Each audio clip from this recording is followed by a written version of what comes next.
ఈరోజు లాల్ బహదూర్ శాస్త్రి గారి 120వ జయంతి సందర్భంగా రైతులను మనం తలుచుకుంటా ఉన్నాం. ఆయన జై కిసాన్ నినాదాన్ని ఇచ్చినటువంటి మహానుభావుడు తలుచుకుంటూ ఈరోజు తిరువూరు నియోజకవర్గంలో రైతుల్ని ఇక్కడ ఉన్నటువంటి శాసనసభ్యుడు కుక్కలతో పోల్చడం అనేది చాలా బాధాకరం.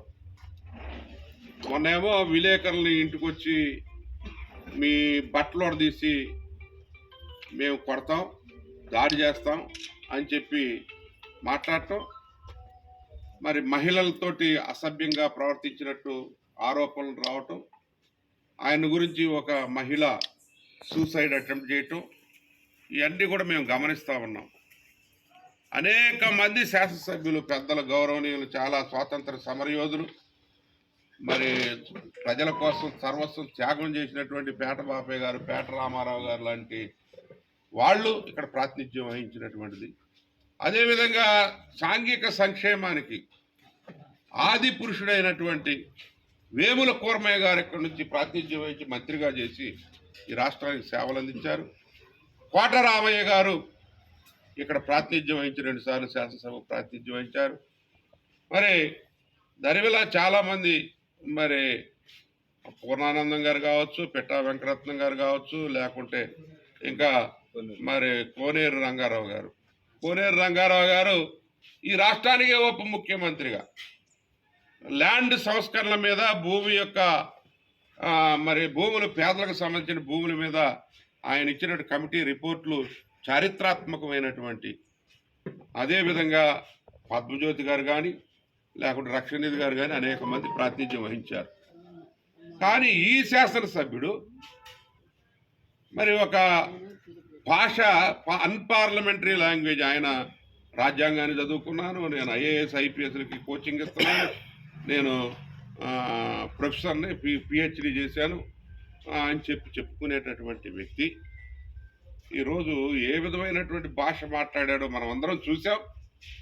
రైతులు, ముఖ్యంగా అన్నదాతని కుక్కలతో పోల్చడం అనేది వైఎస్ఆర్ కాంగ్రెస్ పార్టీ తిరువూరు నియోజకవర్గం ముక్త కంఠంతో ఖండిస్తూ ఉన్నాం. ఇది దుర్మార్గమైన విషయం. రైతే రాజు, రైతు లేనిదే రాజ్యం లేదు. అన్నదాత రైతు అన్నపూర్ణగా భాషలుతున్న ఆంధ్ర రాష్ట్రంలో రైతును అవమానకరంగా ఎవరు మాట్లాడినా రైతుల యొక్క క్రోధాగ్నికి, కోపాగ్నికి కొట్టుకుపోతారు. ఆరుగాలం శ్రమపడి, ఆరుగాలం పొలాలు దున్ని, మరి వాళ్ళు కష్టపడి శ్రమ చేసి ఈ దేశానికి అన్నం పెట్టేటటువంటి రైతుని కుక్కలతో పోలుస్తావా? ఇది చాలా తప్పు. ఇప్పటికైనా మార్చుకోండి. మీ అంతర్గత రాజకీయాలు మాకు అవసరం లేదు, కానీ ఈ విధంగా మహిళల మీద, రైతుల మీద, పత్రికా ప్రతినిధుల మీద ఇష్టం వచ్చినట్టు, నేను శాసనసభ్యుడిని, నేను ఏది మాట్లాడినా చెల్లుద్దని అనుకుంటే చాలా పొరపాటు. అధికారులారా, మీరు కూడా ఆయనకు వంతపాడి చాలామందిని అవమానపరిచారు. ఇది భావ్యం కదా. అధికారులు కూడా చట్టబద్ధంగా, రాజ్యాంగబద్ధంగా మీరు వ్యవహరించాలి. పోలీస్ వ్యవస్థ కానీ, రెవెన్యూ వ్యవస్థ కానీ, ఏదైతే చట్టం ఉందో చట్టాన్ని గౌరవించి మీ పనులు మీరు చేసుకుని ఎవరికో తాబేదారులుగా ఉండాల్సిన పని లేదు. మీరంతా కూడా మరి ఓత్ తీసుకొని వచ్చారు. భారత రాజ్యాంగం ప్రకారం ఇక్కడ అడ్మినిస్ట్రేషన్లో మీరు పాలు పంచుకుంటున్నారు. అదేవిధంగా ఇలాంటి వారిని మీరు సపోర్ట్ చేస్తూ మీ ఇష్టం వచ్చినట్టు రీతిలో వ్యవహరించొద్దని విజ్ఞప్తి చేస్తూ, అదేవిధంగా ఈ యొక్క వైఎస్ఆర్ కాంగ్రెస్ పార్టీ కార్యకర్తల మీద పెట్టినట్టు అక్రమ కేసులు, ఈరోజు గంపలగూడెం మండలానికి సంబంధించి మండల పార్టీ అధ్యక్షుడు చావా వెంకటేశ్వరరావు గారిని 4 నెలలుగా ఆయన బయటే ఉండి, ఆయన ఊరికి వచ్చి పొలాలు కూడా వేసుకోలేని పరిస్థితిలో ఈరోజు విజయదశమి వస్తూ ఉంది. విజయదశమికైనా ఆయన రావాలని చెప్పి నిన్న కమిషనర్ గారిని మేము కలిసి విజ్ఞప్తి చేయడం జరిగింది. ఇంత దుర్మార్గమైనటువంటి వ్యవస్థ నడుస్తూ ఉంది. చావా వెంకటేశ్వరరావు గారిని వెంటనే వారిని ఆ గ్రామంలో స్వేచ్ఛగా జీవించేటట్లు వారు, మరి ఇక్కడ పోలీసు వారు, అదేవిధంగా అక్కడ ఉన్నటువంటి రెవెన్యూ సిబ్బంది, ఎగ్జిక్యూటివ్ మ్యాజిస్ట్రేట్ కానీ, మరి లా అండ్ ఆర్డర్ చూసేటటువంటి పోలీసులు కానీ అందరూ కూడా ప్రొటెక్షన్ కల్పించి ఆ ఊర్లో ఏదైతే మరి రవిడీజం చేస్తున్నటువంటి వాళ్ళు ఉన్నారు.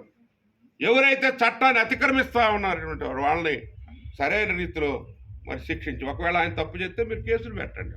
అంతేగాని గ్రామ బహిష్కరణ చేయటం అనేది, గ్రామంలోకి రాకోకుండా వస్తే వెంటబట్టడం, దాడి చేయటం, పోలీసులు చూస్తూ ఉండటం, ఇవన్నీ కూడా క్షమించరాని నేరం.